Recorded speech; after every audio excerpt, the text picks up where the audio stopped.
23. Cada um, porém, por sua própria ordem. Primeiro as primícias, depois os que são de Cristo na sua vinda. E então virá o fim, quando ele entregar o reino ao Deus e Pai, quando houver destruído todo o principado, bem como toda potestade e poder. Porque convém que ele reine até que haja posto todos os inimigos debaixo dos pés. O último inimigo a ser destruído é a morte, porque todas as coisas sujeitou debaixo dos pés. E quando diz que todas as coisas lhe estão sujeitas, certamente exclui aquele que tudo lhe subordinou. Quando, porém, todas as coisas lhe estiverem sujeitas, então o próprio Filho também se sujeitará àquele que todas as coisas lhe sujeitou, para que Deus seja tudo em todos. De outra maneira, que farão os que se batizam por causa dos mortos? Se absolutamente os mortos não ressuscitam, por que se batizam por causa deles? E por que também nós nos expomos a perigos a toda hora? Dia após dia morro. E eu protesto, irmãos, pela glória que tenho em vós, outros, em Cristo Jesus nosso Senhor. Se como homem lutei em Éfeso com feras, que me aproveita isso? E se os mortos não ressuscitam, comamos e bebamos, que amanhã morreremos. De outra maneira, não vos enganeis, as más conversações corrompem os bons costumes. Tornai-vos à sobriedade como é justo e não pequeis, porque alguns ainda não têm conhecimento de Deus. Isto digo para a vergonha vossa. Mas alguém dirá: como ressuscitam os mortos? E com que espécie de corpo virão?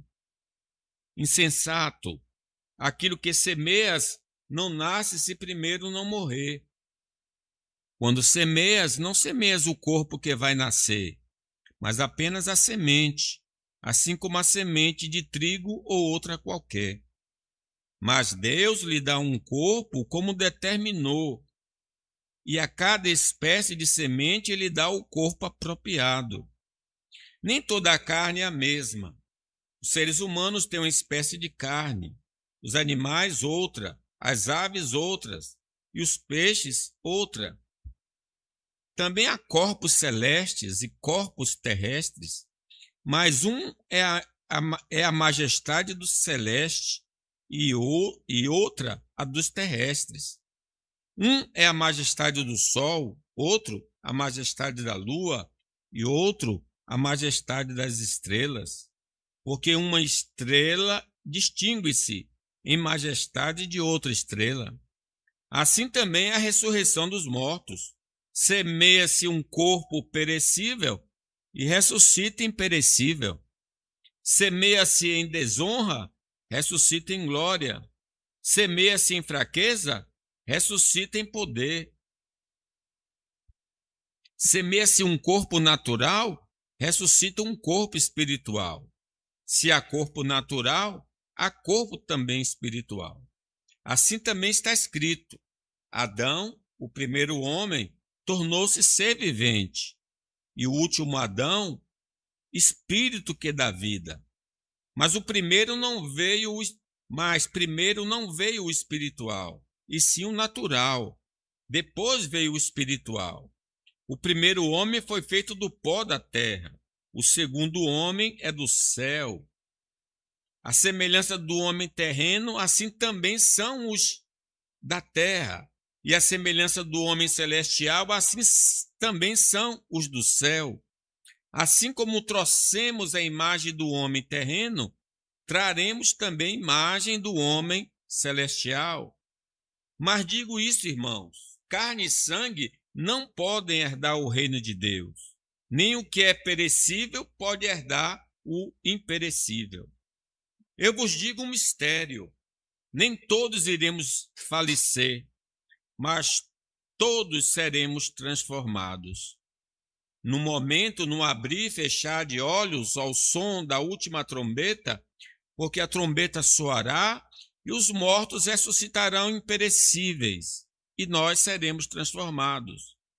Pois é necessário que aquilo que perece se revista do que é imperecível, e o que é mortal se revista do que é imortal. O mortal se revista do que é imortal.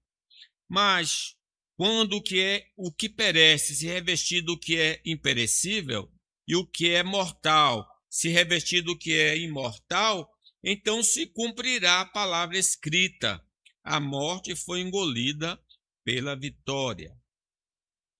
Onde está, ó morte, a tua vitória? Onde está, ó morte, o teu aguilhão? O aguilhão da morte é o pecado, e a força do pecado é a lei. Mas graças a Deus que nos dá a vitória por meio de nosso Senhor Jesus Cristo. Portanto, meus amados irmãos, sede firmes e constantes e sempre atuantes na obra do Senhor, sabendo que nele o vosso trabalho não é inútil. Não se preocupe que não vou falar tudo, mas eu falei algumas coisas só aqui. Depois eu termino em outro momento. Então, o que é que nós aprendemos aqui? Já aprendemos sobre este assunto.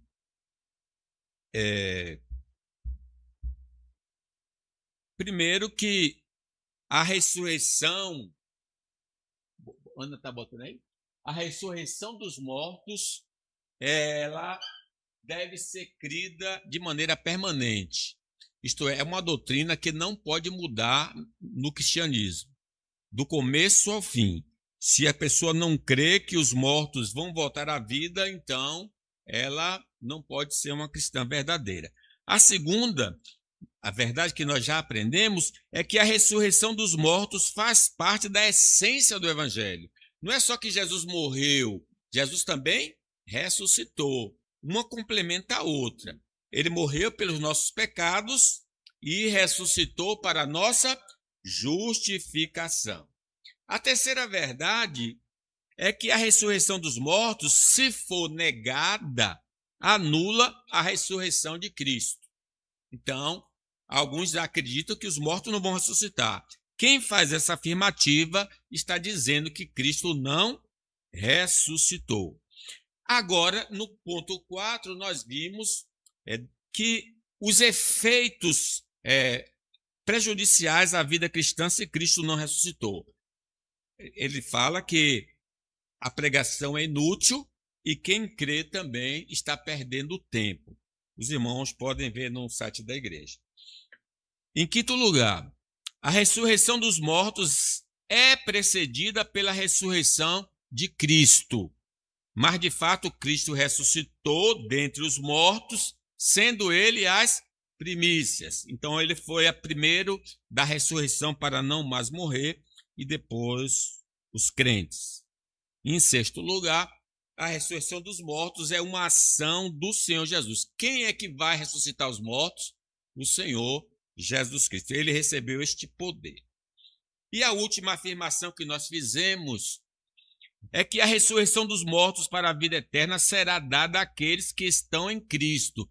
Nem todo mundo vai ressuscitar para a vida. Alguns vão ressuscitar para a morte. Só os que acreditam em Jesus vão ressuscitar para a vida. E agora nós entramos, então, no ponto 8. É que nós vamos falar. A ressurreição dos mortos acontecerá na segunda vinda de Cristo, quando os mortos vão ressuscitar. Observe o versículo 23. Cada um, porém, por sua própria ordem. Cristo, as primícias. Depois, os que são de Cristo na sua vinda. Primícias era a primeira colheita. Então, não caía assim próximo da Páscoa, eles pegavam aquela primeira colheita e ofereciam ao Senhor. Então, Cristo foi o primeiro da ressurreição para não mais morrer. Depois, os de Cristo. Quando nós vamos ressuscitar? Na sua vinda, na volta gloriosa de Jesus, os mortos vão ressuscitar.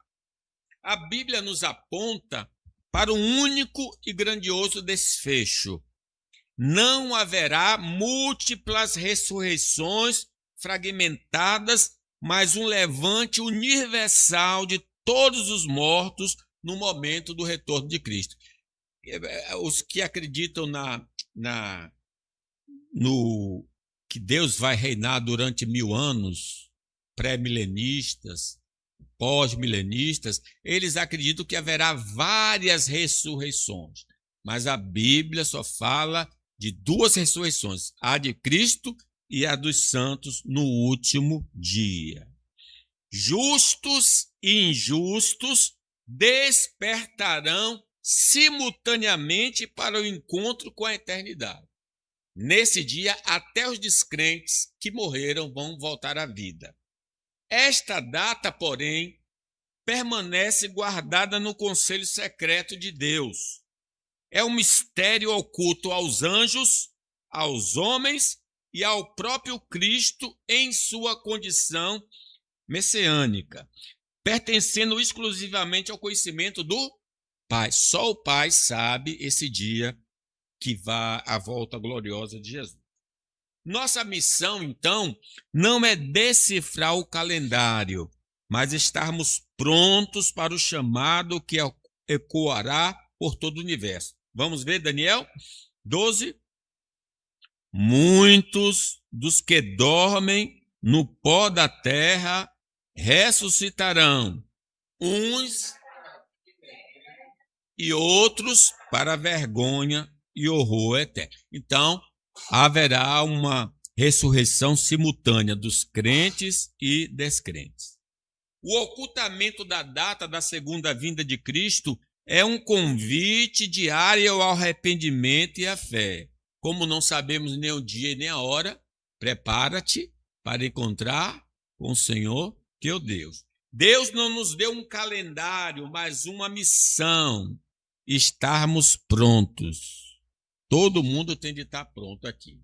Se Deus bater a porta hoje e nos chamar, devemos estar preparados. Prepara-te, Israel, para encontrares com o Senhor teu Deus. Nem mesmo os sinais proféticos devem nos levar a cálculos humanos, pois o objetivo deles é despertar a nossa vigilância e não satisfazer a nossa curiosidade. Devemos viver com a consciência de que nossa partida pode ocorrer a qualquer instante. Paulo mesmo estava confiante, né? Combati um bom combate, acabei a carreira, guardei a fé, agora já a coroa está me guardada, né? Afinal, como o Senhor alertou, de nada adianta conquistar o mundo inteiro se no processo perdermos a nossa alma. Quantas pessoas estão se preparando e devem se preparar para a vida, né? Mas não estão preparadas para se encontrar com Deus. Que adianta o homem ganhar o mundo inteiro e vier a se perder? A eternidade é o único investimento que realmente importa. Devemos estar em constante alerta contra os falsos pastores, que por meio de mentiras e especulações tentam obscurecer a verdade sobre o retorno de Cristo. O apóstolo Pedro fala que alguns estavam dizendo que ele não ia voltar, né? Ao negarem a sua vinda ou ao pretenderem conhecer a data exata, eles agem como agentes de distração, impedindo que os fiéis se preparem devidamente para o encontro com o Senhor. Então, os adventistas, por exemplo, é uma seita que profetizou muitas vezes o retorno de Cristo e nunca se concretizou. Aí eles agora falam que ele está lá num lugar especial, no trono, né? No santuário, etc. Tal. A mesma coisa, o Testemunho de Jeová já falou que Cristo ia voltar e agora ele diz que ele só veio de maneira invisível, né? Sempre distraindo os fiéis com mentiras. A parábola das virgens nos ensina que a porta se fechará para aqueles que não possuem o azeite da prontidão. Aquelas virgens nécias e prudentes, né? A vigilância não é uma sugestão. É a nossa única defesa contra o destino das virgens nécias. Vigiem, pois o noivo virá em uma hora em que ninguém imagina. Se ele não aparecer, nós iremos. Ou nós iremos ao encontro do Senhor, ou o Senhor vem ao nosso encontro.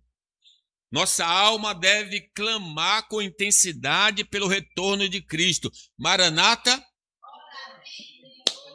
ora vem, Senhor Jesus. Pois é nesse evento que todas as promessas de Deus atingirão sua plenitude. Hoje nós temos por fé, mas quando ele se manifestar, nós vamos experimentá-las. Seremos finalmente libertos da sombra da morte.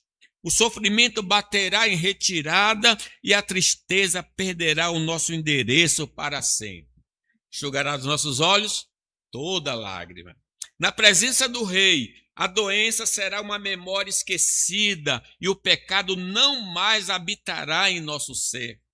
Como ensina o apóstolo Pedro, enquanto aguardamos os novos céus e nova terra, onde habita a justiça, vivamos em santidade, apressando com o nosso viver o dia de Deus. Maranata, ora vem, Senhor Jesus.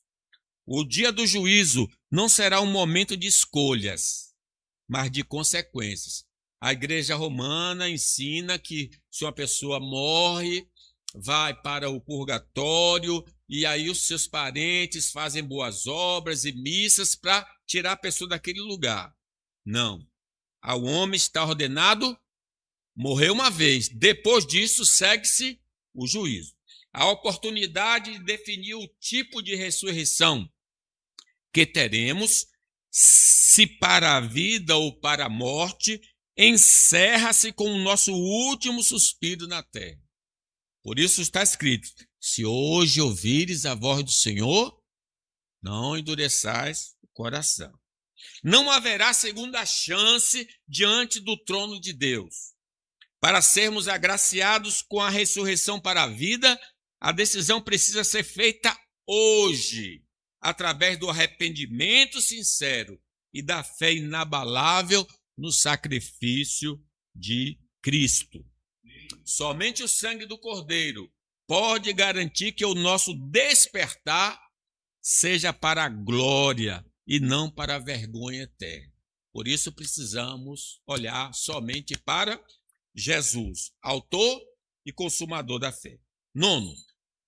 A ressurreição dos mortos matará a morte na vida dos santos. Leamos.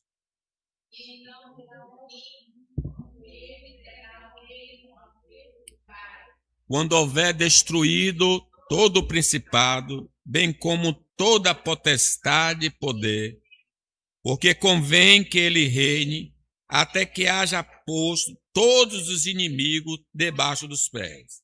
O último é a morte. Cadê? Porque esses pastores que ficam falando de tantas coisas não diz que vai ressuscitar os mortos? O último inimigo a ser vencido é a morte. Desde a queda do Éden, a morte tornou-se uma sombra constante em nossa jornada. O pecado não apenas rompeu nosso laço vital com o Criador, mas traçou um caminho que termina no pó, porque tu és pó, e ao pó voltarás, e na separação eterna, apartai-vos de mim, malditos. Infelizmente, essa é a realidade de muitos ao nosso redor, familiares, amigos e desconhecidos, que ainda não encontraram a salvação em Jesus, como declara as Escrituras, Romanos 3. Não existe um justo sequer. A humanidade por si só perdeu o entendimento e o caminho do bem, tornando-se espiritualmente faminta e distante de Deus. Em Cristo, o poder da morte foi quebrado, embora ainda sintamos seus reflexos em nossa jornada. Nossas falhas diárias ferem nossa intimidade com o Pai e nos sujeitam a sua disciplina amorosa. Por esta razão, a vigilância e a oração são indispensáveis para resistirmos à tentação. Mesmo os gigantes da fé, como Moisés, Davi, Salomão, viram sua comunhão com Deus abalada por momentos de desobediência. Nesses momentos de angústia, nossa única saída é o clamor do salmista. Salmo 116. Laços de morte me cercaram, e a angústia do inferno se apoderaram de mim. Caí em tribulação e angústia. Então invoquei o nome do Senhor. Ó Senhor, livra-me. Porque o salário do pecado é a morte, ele assombra. Embora sejamos santuários do Espírito Santo, ainda habitamos em corpos mortais que sentem o peso das doenças, o desgaste do tempo e a fragilidade dos imprevistos. Sim, nós vamos ressuscitar, mas esse corpo mostra a nossa debilidade, a nossa fraqueza. Essas são as investidas da morte, nossa última inimiga. O pastor Hernandes gosta de dizer, quanto mais cabelo branco é a morte chamando a pessoa. Né? Mais cabelo branco é a morte. É a luta pela vida, né? Contudo, não há espaço para medo. A promessa de Jesus é a ressurreição. Ao partirmos deste mundo, o céu nos aguarda. A morada de Deus, onde veremos o Senhor face a face e nos reuniremos com os remidos que nos precederam. Embora o mistério cerque nossas futuras atividades, temos uma certeza gloriosa. Estaremos para sempre livres de tentações, dores e lágrimas. Nesse estado intermediário, antes da ressurreição, nosso espírito na presença de Deus. Olha o que diz Filipenses. Porquanto, para mim, o viver é Cristo e o morrer é lucro. Entretanto, se o viver na carne traz fruto para o meu trabalho, já não sei o que hei de escolher. Ora, de um e outro lado, estou constrangido, tendo desejo de partir e estar com Cristo, o que é incomparavelmente melhor. A persistência no pecado é a ferramenta que a morte utiliza para nos assombrar com o medo do juízo e do lago de fogo. De fato, irmãos, a vida em pecado abala nossa convicção de salvação, pois ele apaga a chama da operação do Espírito Santo. Paulo diz, né? Não entristeçais o Espírito Santo, no qual foste selado para o dia da redenção. O resultado é a condição angustiante de ser salvo, mas viver com o peso de quem está perdido. É assim que a consciência culpada por causa do pecado não permite a pessoa ter certeza da salvação. O próprio Davi diz, no Salmo 51, restitui-me a alegria da salvação.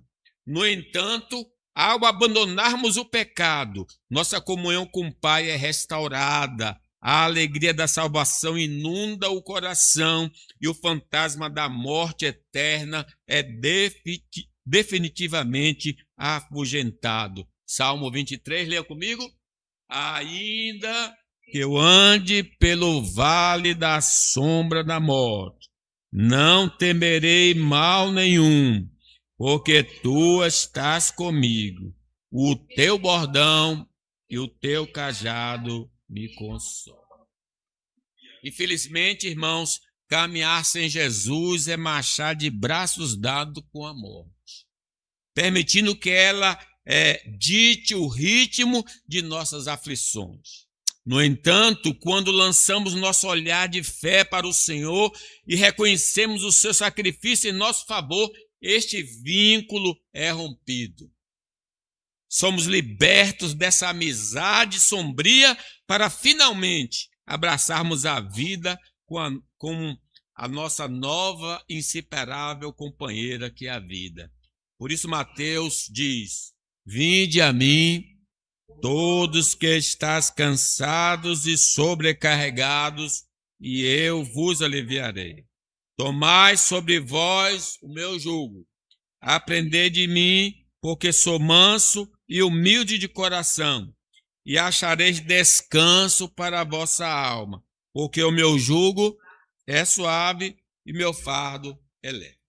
Em 10º, irmão, a ressurreição dos mortos marca o término do ministério redentor de Cristo. Diz o 24.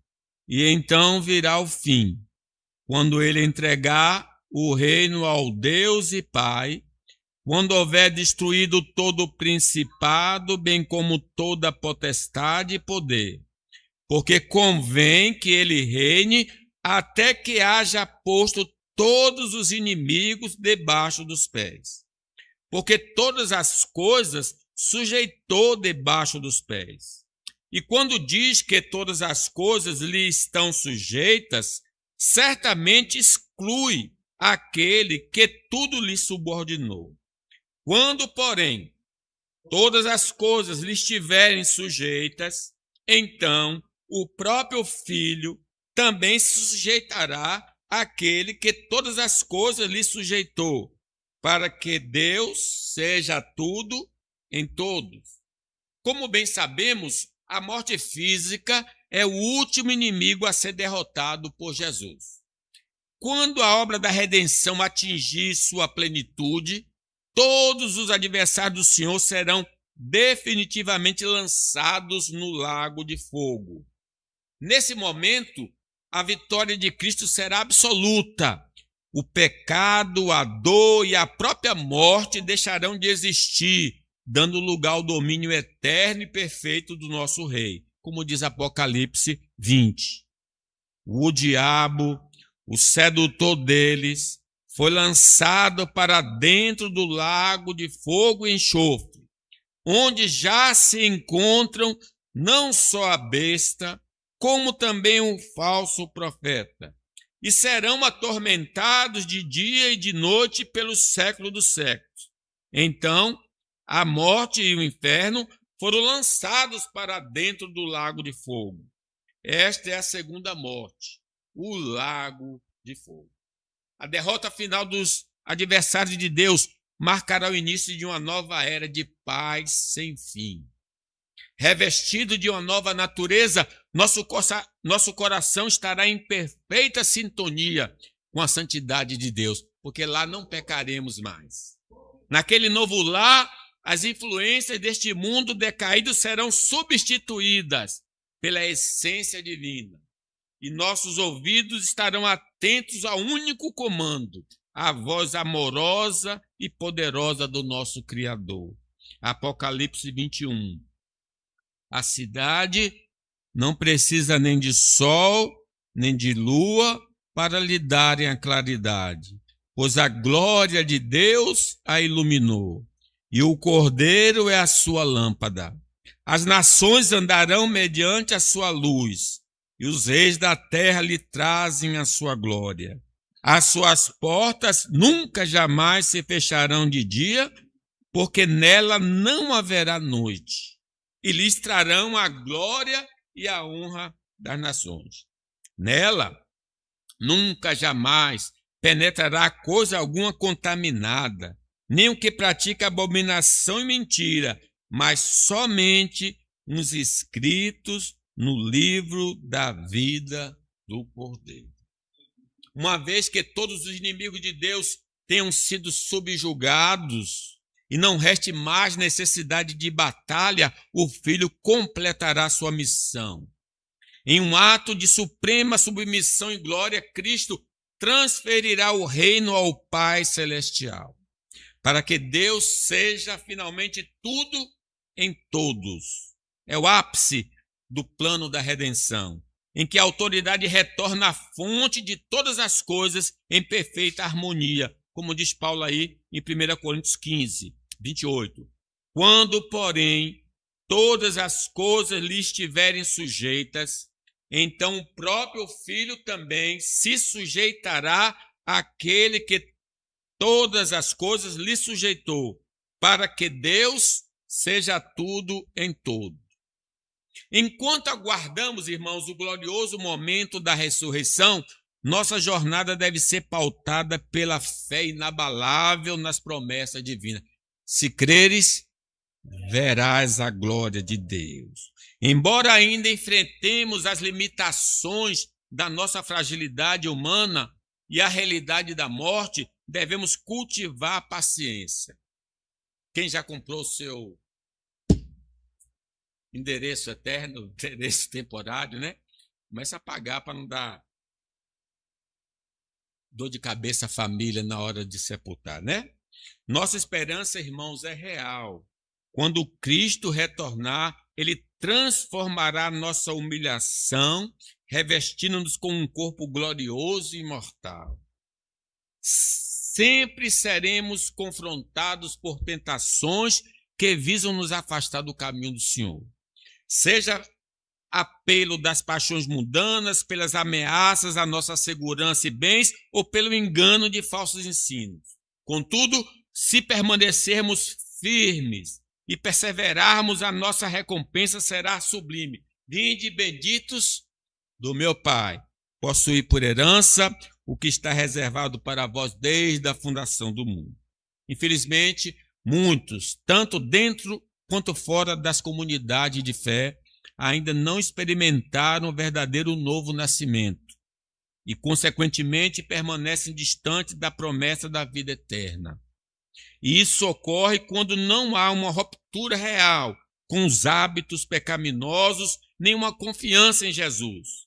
Se essa é a sua realidade, hoje é o dia de buscar reconciliação com o Pai. Por meio de Jesus, ele deseja transformar a sua natureza e lhe conceder o dom da vida eterna. Se ouvires a voz do Senhor, não endureça o coração. Oremos.